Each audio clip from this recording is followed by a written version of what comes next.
tương lai quê hương đang coi đời.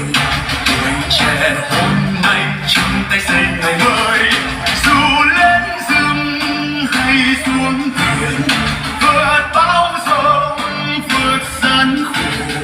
Tuổi trẻ kề vai vững vàng chân bước bạn ơi. Đừng hỏi tổ quốc đã làm gì cho ta, ta cần hỏi ta đã làm gì cho tổ quốc hôm nay. Đừng hỏi tổ quốc đã làm gì cho ta, ta cần hỏi ta đã làm gì cho tổ quốc hôm nay. Đường dài tương lai quê hương đang ngồi đời.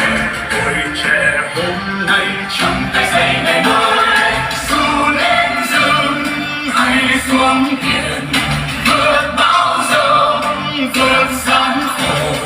Tuổi trẻ kề vai vững vàng chân bước bạn ơi. Đừng hỏi tổ quốc đã làm gì cho ta, mà cần hỏi ta đã làm gì cho tổ quốc hôm nay. Đừng hỏi tổ quốc đã làm gì cho ta, mà cần hỏi ta đã làm gì cho tổ quốc hôm nay.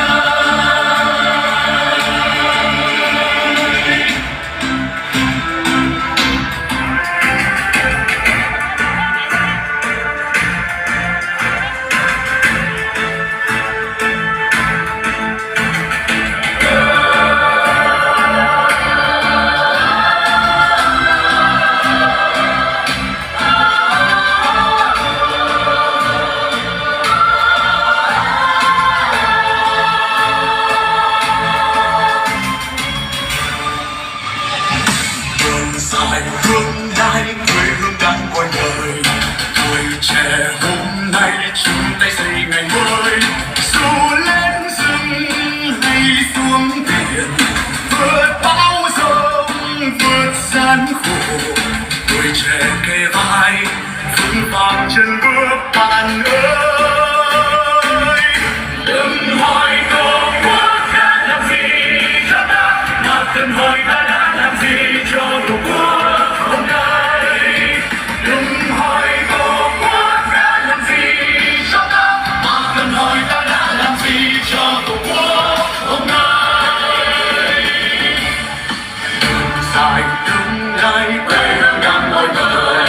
Tuổi trẻ hôm nay chung tay xây ngày mới, dù lên rừng hay xuống biển, vượt bão giông vượt gian khổ. Tuổi trẻ kề vai vững vàng chân bước bạn ơi. Đừng hỏi tổ quốc đã làm gì cho ta, mà cần hỏi ta đã làm gì cho tổ quốc hôm nay. Đừng hỏi tổ quốc đã làm gì cho ta, mà cần hỏi ta đã làm gì cho tổ quốc hôm nay. Đừng hỏi tổ quốc đã làm gì cho ta, mà cần hỏi ta đã làm gì cho tổ quốc hôm nay. Đừng hỏi tổ quốc đã làm gì cho ta, mà cần hỏi ta đã làm gì cho tổ quốc hôm nay.